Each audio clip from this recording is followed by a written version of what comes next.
Bismillahirrahmanirrahim. Assalamualaikum warahmatullahi wabarakatuh. Kehadiran Dajjal merupakan tanda bahwa dunia sudah memasuki akhir zaman dan tinggal menunggu waktu terjadi kiamat besar. Namun Nabi Muhammad SAW sudah mengabarkan tanda-tanda peristiwa sebelum Dajjal datang dalam banyak hadis. Sebelumnya, tekan tombol subscribe dan nyalakan loncengnya. Bagikan video ini ke teman dan keluarga kalian, karena sebaik-baik kalian adalah orang yang mempelajari Al-Quran kemudian mengajarkannya kepada orang lain. Satu lagi, simak video ini sampai selesai, biar nggak salah paham.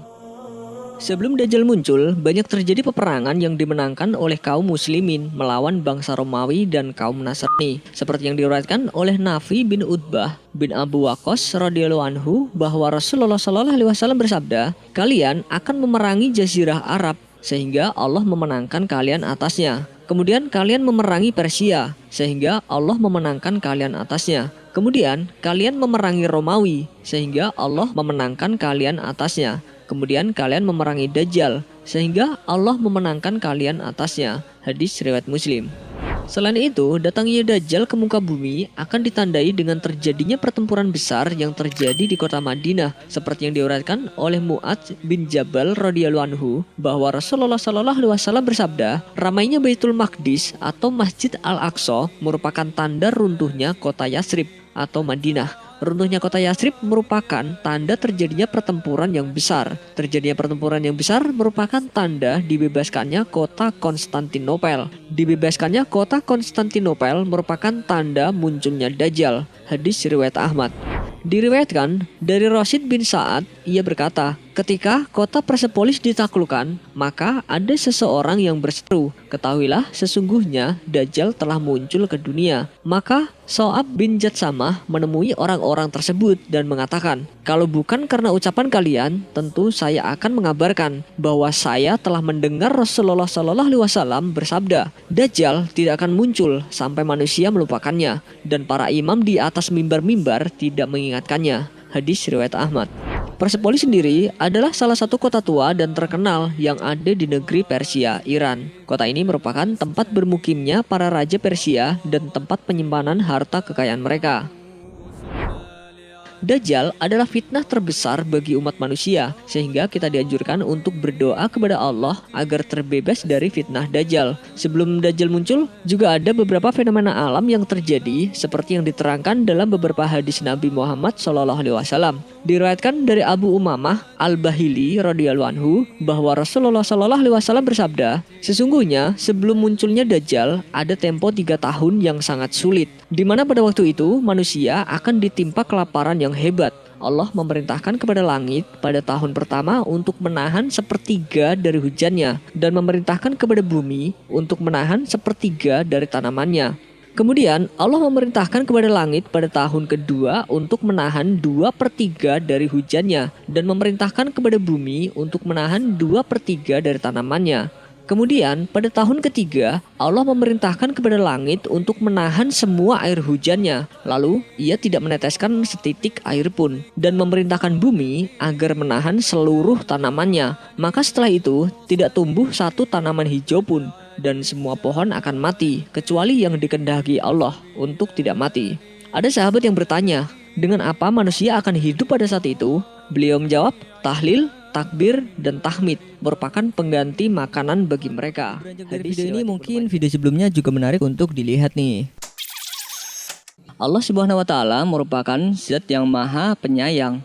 Oleh karena itu Allah Subhanahu wa Ta'ala sangat mencintai seluruh umatnya. Ada perilaku hambanya yang membuat dirinya menjadi musuh Allah Subhanahu wa Ta'ala. Seperti yang disebutkan dalam hadis dari Abu Hurairah radhiyallahu anhu dari Rasulullah SAW bersabda, Allah Ta'ala berfirman, "Ada 3 jenis orang yang aku merupakan musuh mereka pada hari kiamat. Seseorang yang bersumpah atas namaku lalu mengingkarinya. Seseorang yang menjual orang merdeka lalu memakan uang dari harganya. Dan seseorang yang mempekerjakan pekerja kemudian pekerja itu menyelesaikan pekerjaannya namun tidak membayar upahnya." Hadis riwayat Bukhari.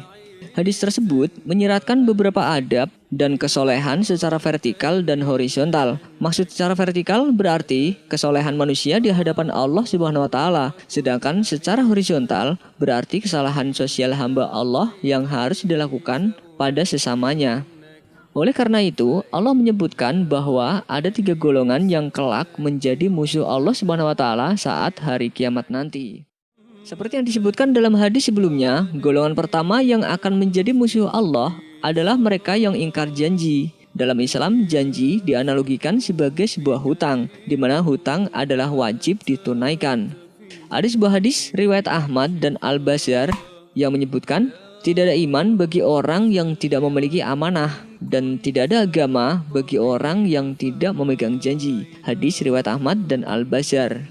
Bahkan secara tidak langsung orang yang mengingkari janjinya termasuk dalam kategori orang munafik. Beberapa ciri orang munafik diantaranya yaitu pendusta, pengingkar janji, dan pengkhianat. Hal ini juga diperkuat dalam Al-Quran surat An-Nisa ayat 58 yang berbunyi, sesungguhnya Allah menyuruh kamu menyampaikan amanat kepada orang yang berhak menerimanya, dan menyuruh kamu apabila menetapkan hukum di antara manusia supaya kamu menetapkan dengan adil. Quran surat An-Nisa ayat 58.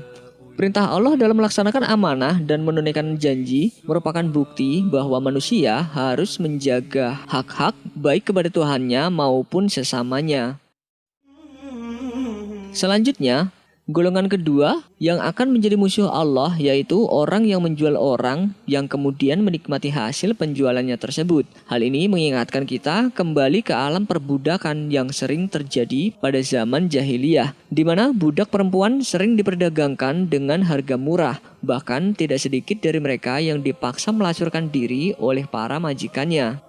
Jika menoleh zaman sekarang, hal tersebut lebih dikenal dengan istilah human trafficking. Praktik pemaksaan budak tersebut tertera dalam surat An-Nur ayat 33 yang berbunyi, dan janganlah kamu paksa budak-budak wanitamu untuk melakukan pelacuran, sedang mereka sendiri mengingini kesucian, karena kamu hendak mencari keuntungan duniawi. Dan barang siapa yang memaksa mereka, maka sesungguhnya Allah adalah Maha Pengampun lagi Maha Penyayang kepada mereka sesudah mereka dipaksa itu. Quran surat An-Nur ayat 33. Golongan terakhir yang menjadi musuh Allah kelak adalah seorang atasan yang tidak menunaikan kewajiban untuk membayar bawahannya. Islam tidak hanya menempatkan bekerja sebagai hak, tetapi juga kewajiban. Oleh karena itu, para pekerja berhak mendapatkan upah. Dalam sebuah hadis riwayat Bukhari, Rasulullah SAW bersabda, tidak ada makanan yang lebih baik yang dimakan seseorang daripada makanan yang dihasilkan dari usaha tangannya sendiri. Hadis riwayat Bukhari.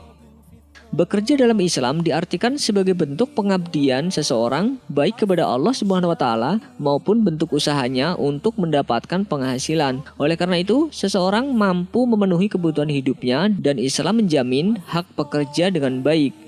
Rasulullah SAW juga memerintahkan memberikan upah sebelum keringat orang bekerja itu kering. Dari Abdullah bin Umar, Rasulullah SAW bersabda, berikan kepada seorang pekerja upahnya sebelum keringatnya kering. Hadis riwayat Ibnu Majah.